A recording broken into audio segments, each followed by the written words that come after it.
Et nous sommes de retour au plateau pour la dernière partie de cette émission. Nous abordons notre quatrième sujet. Nous parlons à présent du Bénin. Patrice Talon lance la vision 2060 à la FIA. Après la vision Bénin 2025 qui a pris fin, le Bénin a lancé la vision 2060, une nouvelle feuille de route pour conduire le Bénin dans le développement dans son développement de façon générale. Plusieurs aspects seront pris en compte pour permettre aux Béninois de vivre une vie décente, bonne gouvernance, rayonnement culturel international, bien-être pour tous, paix, prospérité partagée. Le Bénin veut s'engager dans la voie du développement à l'horizon 2060, un projet qui se lance à quelques mois du départ du président Patrice Talon, un projet qui va couvrir les 35 prochaines années. Nous en parlons avec nos invités. Comme je le disais, le Bénin a lancé sa vision 2060. Ceci fait suite à la vision 2025, la feuille de route, disons, qui a pris fin en 2025. Cette vision 2060 était en cours d'élaboration depuis 3 ans. Il est fini, la phase de collecte de données est terminée, tout le travail est fait. La vision a été lancée pour 35 ans de gouvernance, et ce, après le président Patrice Talon. Nous en parlons avec nos invités. Vous le savez, pour le quatrième sujet, la parole est à qui veut la prendre en premier pour ses analyses et ses observations. Chers invités. Alors Guillaume, Alors Guillaume, il faut comprendre ici qu'il s'agit pour le président Patrice Talon de graver dans le marbre une trajectoire du développement qui dépasse d'ailleurs son propre mandat. Vous le savez bien, qui finit en 2026. Et bien les prochaines élections, c'est bien en avril prochain. L'ambition pour Patrice Talon aujourd'hui, c'est de transformer d'ici le centenaire de son mandat un plan qui se repose d'ailleurs sur paix, bonne gouvernance, prospérité économique et rayonnement culturel. Aujourd'hui, il ne s'agira plus d'un livre pour parler de la concrétisation de ses ambitions au Bénin, mais la sous-région aujourd'hui comprend que la démarche enclenchée par Patrice Talon en 10 années de gouvernance a raison de mettre en place encore des paliers pour clarifier un centenaire de développement à l'intérêt populaire ou à l'intérêt général des Béninois. C'est une démarche, selon moi, qui n'a rien à voir avec les raisonnements politiques, mais plutôt des raisonnements liés au développement. Lorsque le pire adversaire de Patrice Talon aujourd'hui répond à votre question, avez-vous le sentiment qu'au moins le président Patrice Talon a eu à faire quelque chose durant son mandat? Vous aurez toujours cette réponse: on ne refuse pas que Patrice Talon n'a pas travaillé. Alors déjà, cette réponse en dit long. Ça voudrait dire on aura toujours de la peine à refuser que Patrice Talon ait passé un mandat louable à la tête du Bénin durant ces 10 ans. Alors, son mandat ne s'achève pas, ou alors son passage ne devra pas s'achever avec la fin de son mandat, mais il faut imprimer ou alors implémenter une vision de développement continu au Bénin. D'où le lancement de cette vision 2060, qui implique paix, je sais pas, vision développement, bonne gouvernance, santé, tout ce que vous santé et tout ce qui va avec. Alors qu'est-ce que le Béninois ne veut pas? Qu'est-ce que le Togolais ne veut pas? Qu'est-ce que l'Africain ne veut pas si ce n'est pas la bonne gouvernance, si ce n'est pas faire la promotion d'une santé ou alors d'un sang de qualité, si ce n'est pas faire la promotion d'un vivre ensemble qui ne reste pas au mot, faire la promotion d'une vie culturelle portée d'ailleurs par des Béninois, que ce soit la diaspora béninoise à travers le monde. Je pense aujourd'hui, ces points sont très fondamentaux à relever dans une gouvernance ambitieuse. C'est une ambition qu'imprime aujourd'hui Patrice Talon, même en étant en train de partir, en train de quitter le pouvoir. Je me suis posé la question, pourquoi vouloir lancer une telle ambition avant de partir, sachant bien que son départ c'est pour très bientôt? Cela voudrait dire que le monsieur n'a pas qu'à faire son mandat, mais plutôt à voir le Bénin ne plus revenir en arrière, mais continuer sa marche vers le développement et chapeauter ce qu'il a commencé. Histoire pour lui aujourd'hui de pousser beaucoup plus celui qui va venir après lui. Si des gens décrivent le fait qu'il se retrouvera au Sénat, c'est aussi l'une des ambitions pour Patrice Talon de rester au Sénat et de souffler davantage cette dynamique de transformation, cette dynamique de développement, cette dynamique de faire du Bénin le champion de l'Afrique aujourd'hui. Je me dis, ce sont là des raisons qu'on peut retrouver dans cette vision 2060. Encore vivement que cela soit une réussite. Je ne suis pas un griot de Patrice Talon, mais je suis un parleur des faits qui sont visibles. Merci beaucoup. À vous, Dieu donné sur nous. Je ne sais pas qui veut aller à la suite. Le Dieu donné sur nous. Mathieu Tamam va prendre la main. Oui, Vision 2060, et pour moi, c'est une très bonne chose parce que gouverner, avant tout, c'est avoir une vision pour son pays. Et lorsque vous n'avez pas une vision et que le pouvoir vous surprend, excusez-moi, on peut sentir dans votre manière de gouverner cette différence. Et c'est ce que nous constatons généralement dans la plupart des pays africains où on gouverne par tâtonnement. C'est quand il y a crise dans le secteur de l'éducation qu'on coupe pour résoudre la crise dans le secteur. Ainsi de suite, on gouverne par tâtonnement et puis le pays tourne en rond, il n'y a pas d'avancement. Donc, ce projet de Patrice Talon pour 2060, pour moi, c'est d'abord son héritage politique qu'il est en train de laisser. Et au-delà de l'héritage politique, c'est un message clair qu'il envoie aux investisseurs pour dire que mon pays a enclenché un certain nombre de chantiers et mon pays a encore besoin de financement pour continuer dans cette logique pour avoir un Bénin qui rayonne. Au-delà de cela, je dirais que c'est Patrice Talon est en train d'annoncer par cette vision-là une gouvernance beaucoup plus technocratique que une gouvernance politique. Sauf que moi, ma réserve, c'est que à la veille de son départ qu'il annonce une vision 2060 et qu'au même moment on sait que le climat politique au Bénin est beaucoup plus resserré et que l'opposition est totalement affaiblie, c'est dire que Patrice Talon a préparé correctement le chemin pour son successeur et que tout ce qui se passera après Patrice Talon restera quand même et aura une empreinte de Patrice Talon pour pouvoir faire avancer le Bénin.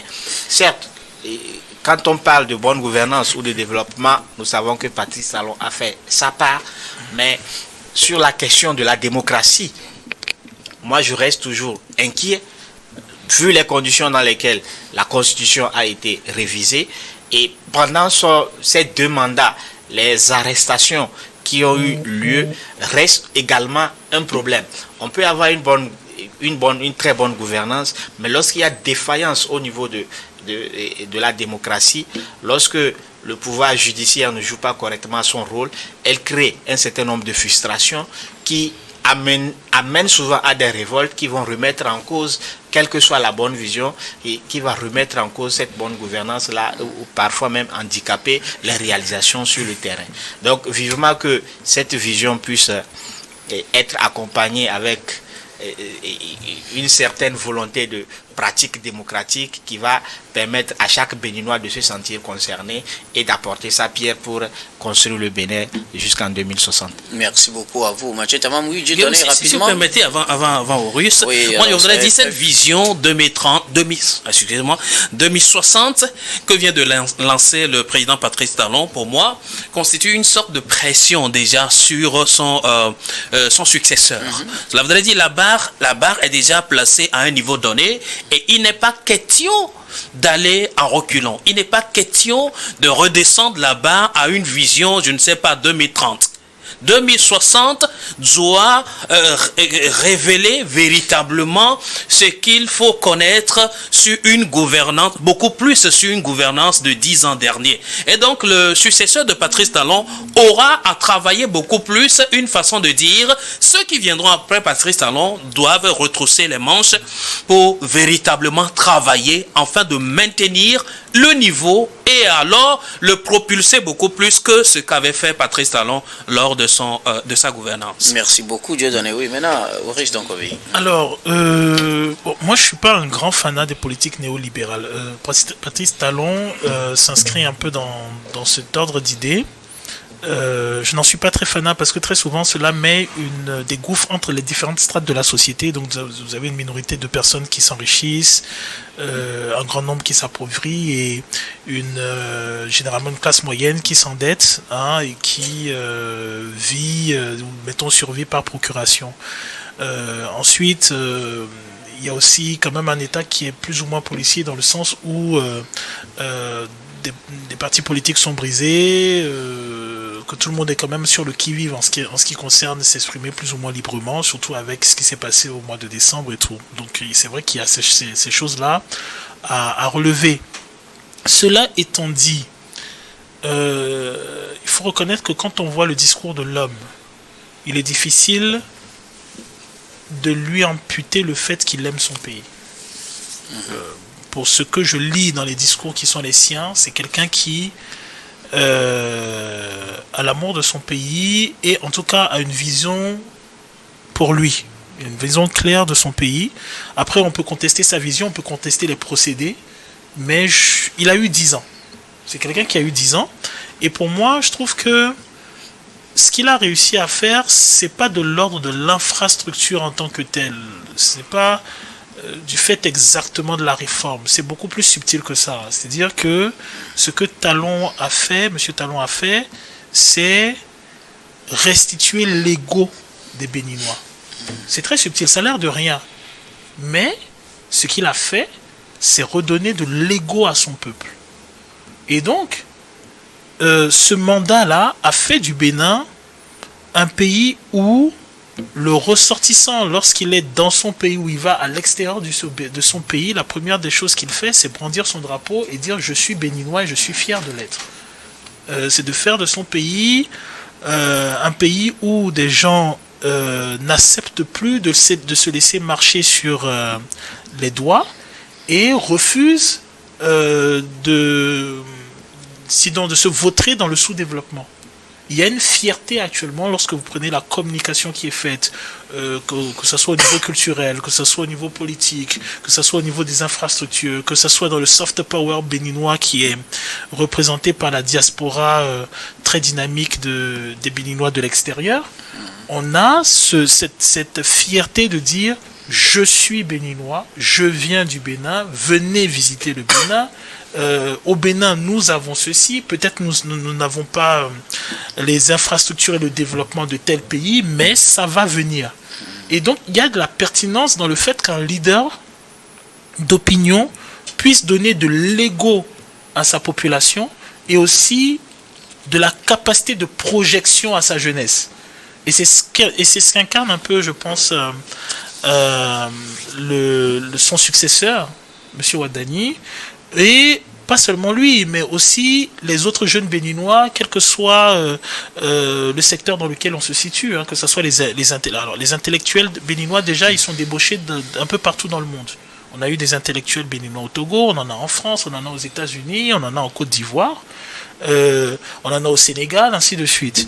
Vous prenez les artistes béninois, c'est à peu près la même chose. Vous prenez le soft power béninois au niveau de la culture, et ainsi de suite, c'est exactement la même chose. Et donc, oui, c'est tout à fait normal. Ce monsieur n'a pas tout juste, ce monsieur n'a pas tout bien fait. Il y a eu énormément de manquements, on a eu un certain nombre de mécontentements, on a eu des privations de liberté, ainsi de suite, ça c'est vrai. Mais, mettons que ce n'est qu'un homme et il a fait sa part. Il revient aux générations qui vont suivre d'essayer de faire mieux que lui. Ça va être le défi. Maintenant, en ce qui se concerne le vice politique de M. Talon, c'est de construire une politique béninoise, et peut-être c'est ça qui va être un peu chahuté, qui va être très observé, c'est de faire en sorte que l'élite politique béninoise qui se construit soit de l'école Talon. Parce qu'en fait, grosso modo, si on observe, il a écarté toute la classe politique qui lui était concurrente.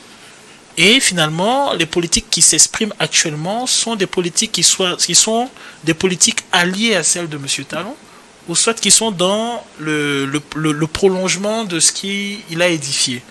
Maintenant, la question est de savoir qu'est-ce que cela donnera dans 5, 10, 15, 20 ans. Parce que les populations, pour moi, sont flexibles à condition de voir les bénéfices de ce qui se fait, à condition de voir les résultats de ce qui est fait. Les populations béninoises sont flexibles parce que oui, en Afrique, malheureusement, et ça c'est pas seulement au Bénin, la plupart de nos hommes politiques sont coupables de vénalité, sont coupables de corruption, sont coupables de malgouvernance, et donc les populations, si vous voulez, acceptent dans une moindre mesure une forme de diktat, à condition d'en voir les fruits. Et donc ça va être le défi de M. Wadani sur la trentaine d'années qui va venir. Merci. Sinon, je sais que les gens s'accrochent beaucoup à tout ce qui est infrastructurel, économique et ainsi de suite, c'est vrai, mais je pense que son fait majeur, son fait d'âme majeur, c'est vraiment avoir boosté l'ego béninois. Pour vous, c'est ce qui marquera le passage de Patrice Talon, mais pour le moment, il lance sa vision 2060. Mathieu. Oui, et son passage est marqué par tout ce que le doyen vient de citer, mais pour moi, j'insiste beaucoup sur les questions démocratiques, parce que, voyez-vous, ça restera une plaie également du passage de Talon au Bénin. Et quoi qu'on dise, on ne peut jamais faire l'unanimité. Et lorsqu'on ne fait pas l'unanimité et qu'on s'impose en dictateur sur un certain nombre de domaines, je ne dis pas que Patrice Talon est un dictateur, mais qu'on s'impose de façon à ce que ça frustre une franche partie de la population, puisque dans le sujet précédent, nous parlions tantôt de construire une nation. Vous avez une franche partie de la population qui reste frustrée, et quelle que soit la vision que vous avez pour votre pays, lorsque elle n'acquiert pas l'adhésion d'une grande partie de la population, la vision risque d'avoir des problèmes lors de son exécution. Pour ne pas te couper, en fait, moi je suis totalement dans ton ordre d'idée, hein, sauf que peut-être la nuance c'est que c'est assumé. C'est-à-dire, Patrice Talon, à la base, c'est pas un politique. Patrice Talon, c'est un homme d'affaires. Je suis d'accord. Donc si tu veux, grosso modo, c'est un homme d'affaires qui s'est inscrit en politique, qui a bouté de son chemin les hommes politiques, oui. Et maintenant qui a fait de son prolongement une série de technocrates. C'est ce que tu disais tout à l'heure. Ouais, sauf que lui, c'est assumé en fait. C'est un dictat d'une certaine manière. À son niveau, c'est assumé. Oui. Sauf que, vous voyez, nous avons aujourd'hui une élite qui parfois est opportuniste. Parce qu'elle sait, parce que l'élite sait que je suis obligé de m'adapter à la politique actuelle pour survivre. Il fait tout pour s'adapter. Mais lorsque il y a une faille ou une occasion qui lui permet de s'affirmer, vous voyez que le langage commence à changer. Et ainsi faisant, Patrice Talon a su s'assumer. Mais est-ce que toute l'élite du Bénin s'assume ainsi?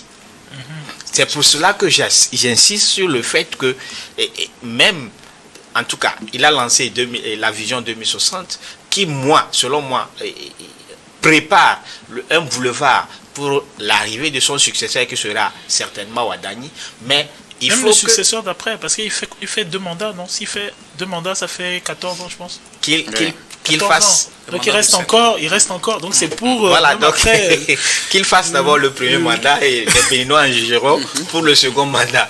Mais pour moi, ce qui est important, c'est au-delà des réalisations, qu'on puisse prendre en compte ce côté démocratie qui est très très important pour le développement de chaque pays, en tout cas de nos pays africains. Merci beaucoup à vous tous pour vos contributions. Nous arrivons pratiquement à la fin de ce numéro de Regard Croisé, mais avant de nous séparer, notre habituel dernier tour de table, ce sera pour vos mots de fin sur un sujet de votre choix. Je commence par vous, Dieu donne ici. Alors, merci Guillaume, merci à nos chers téléspectateurs qui nous ont suivis jusque-là. Moi, ce qui me préoccupe encore aujourd'hui, c'est que sur le continent, que nous arrivions à construire, mon jeune frère venait de le dire, des véritables nations. Et cela s'adresse beaucoup plus à nos dirigeants. Aujourd'hui, nous parlons de Vision 2060 de Patrice Talon. Et il est donc important aussi de donner place à une démocratie ou une dictature constructive Pourquoi est-ce qu'il faut faire recours à la démocratie aujourd'hui sur le continent? C'est parce que la dictature a échoué, la dictature devenait plus sanguinaire, plus destructive. Alors si on peut arriver aujourd'hui à ramener la dictature constructive sur le continent, je pense que la démocratie occidentale n'aura plus trop raison de nous. C'est ce qui est plus important aujourd'hui à voir sur le continent. Aimer son pays, c'est vouloir le construire à tout prix. Mais malheureusement, la plupart de nos dirigeants aujourd'hui démontrent leur désamour à leur pays en s'inscrivant beaucoup plus dans la logique d'autres pays, d'autres puissances étrangères. Vous aimez votre pays, que cherche votre argent à l'étranger? Vous aimez votre pays, que cherchent vos femmes ou alors votre famille à l'étranger, et vous-même vous restez dans votre pays d'origine. Malheureusement, si la procédure reste telle, je ne pense pas qu'on rêverait beaucoup plus trop développement pour son pays jusqu'à parler de nation.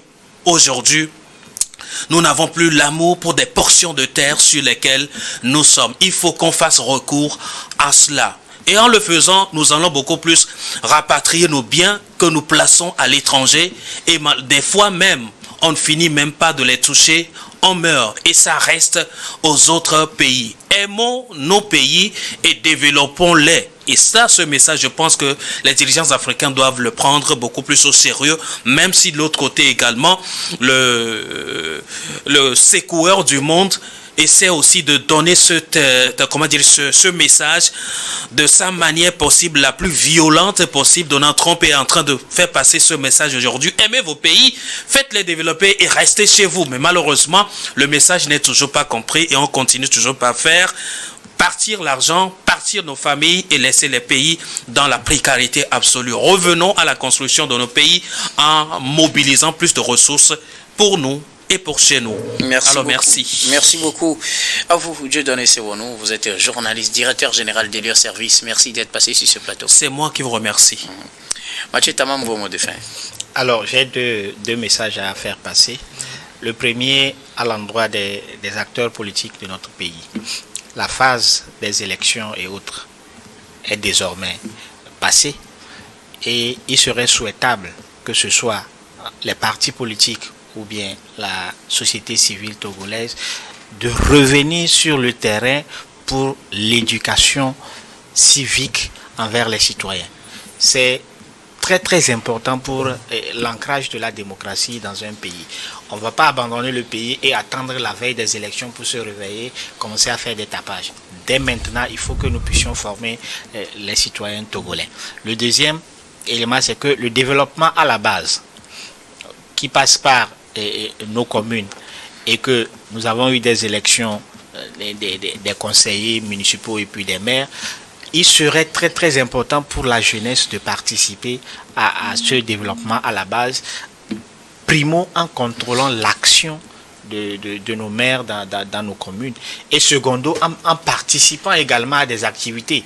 Et je pense qu'en temps le gouvernement avait lancé une journée réservée à entretenir nos villes, mais la pratique n'est pas pérennisée et que c'est les associations de jeunesse qui doivent normalement pérenniser cette activité-là, en sorte que quand on arrive dans l'une de nos communes, même si elle n'est pas suffisamment rayonnante, qu'on puisse constater quand même que la ville est propre. C'est une façon également de participer et d'apporter sa pierre au développement de notre pays. Merci beaucoup.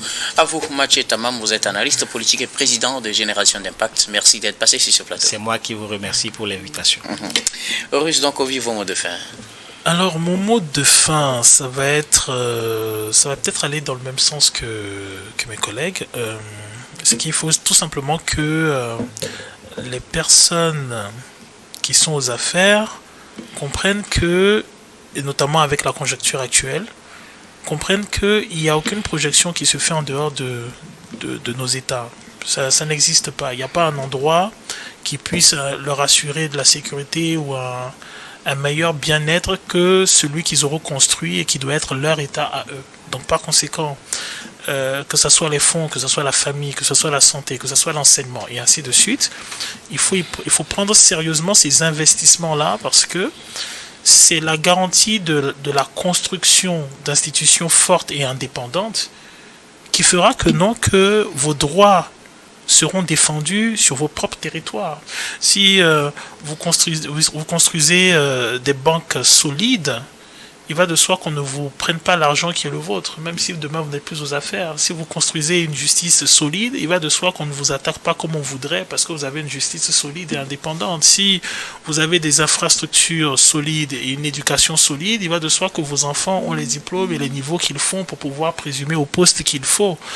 Si vous avez de la santé, un système de santé solide, il va de soi que vos soins, vous les avez sur le territoire et que vous n'êtes pas condamné à vous expatrier et à être dans les mains de ceux qui peuvent vous contraindre à des choses que vous ne voulez pas. Quelqu'un qui a votre argent, quelqu'un qui a dans les mains l'instruction de vos enfants, qui a dans les mains la santé de votre famille, qui a dans les mains la sécurité de vos déplacements et ainsi de suite, à tout ce qu'il faut pour vous contraindre à des choses que vous ne voulez pas. Et le seul moyen que vous avez de vous en libérer, c'est de garantir sur votre territoire les institutions, les organisations, la minutie, les stratégies qui font que le pays est dans l'épanouissement. C'est aussi simple que ça. Je ne crois pas que quand on prend Singapour, les dirigeants singapouriens rêvent de faire autre chose qu'en dehors de chez eux, ou bien que ça soit, on voit pour les Chinois, ou bien les Japonais, ou même les Européens, les Occidentaux, ainsi de suite. Ils n'ont pas peur tout simplement parce que les institutions de leur pays sont assez fortes pour qu'ils puissent faire valoir leurs droits et pour que leurs avoirs soient en sécurité. C'est aussi simple que ça. Et donc, je pense que... J'en parle pourquoi ? J'en parle parce que il faut que les gens comprennent que faire du bien au peuple, c'est se faire du bien. Et donc, à chaque fois qu'au niveau de la population, on a... Alors, moi, je m'intéresse beaucoup à l'éducation. À chaque fois que dans les populations, vous avez des enfants qui décrochent, vous perdez des ingénieurs, vous perdez des médecins, vous perdez des policiers, vous perdez des militaires, vous perdez des sapeurs-pompiers, vous perdez des avocats, vous perdez des inventeurs, et ainsi de suite. Et donc, la situation de notre pays en particulier m'interpelle parce que quand je sors au niveau de la jeunesse, je vois beaucoup de gens qui décrochent. Je vois des étudiants qui décrochent, qui disent je ne vais plus à l'université. Je vois des enfants qui décrochent, qui disent je ne veux plus aller à l'école. Je vais aller chercher l'argent. Et ainsi de suite. Je vois des entrepreneurs, des gens qui ont ouvert des business, qui disent ça ne marche plus. Alors que si vous voulez prendre des taxes et des impôts, il faut que le business des autres marche pour que vous puissiez avoir l'argent que vous voulez prendre. Et donc c'est comme un serpent qui se mord la queue. Et cela appelle donc à un sérieux, à une prise de conscience qu'en réalité, il faut croire en soi-même et il faut croire aux nôtres. Voilà, je m'arrêterai. Merci beaucoup. À vous, Horus Donkovi, vous êtes analyste politique. Merci d'être passé sur ce plateau. Et nous disons également merci à toutes les équipes techniques et rédactionnelles qui nous ont aidés à préparer et à présenter cette émission. Merci beaucoup à Aimé Roland comme la Gamessi à la réalisation, à tous les confrères à la diffusion. Merci à Thomas Choy à la caméra et surtout à vous très chers téléspectateurs de nous avoir suivis. C'est la fin de ce numéro de Regard Croisé. Je vous retrouve demain avec le même plaisir pour un autre numéro.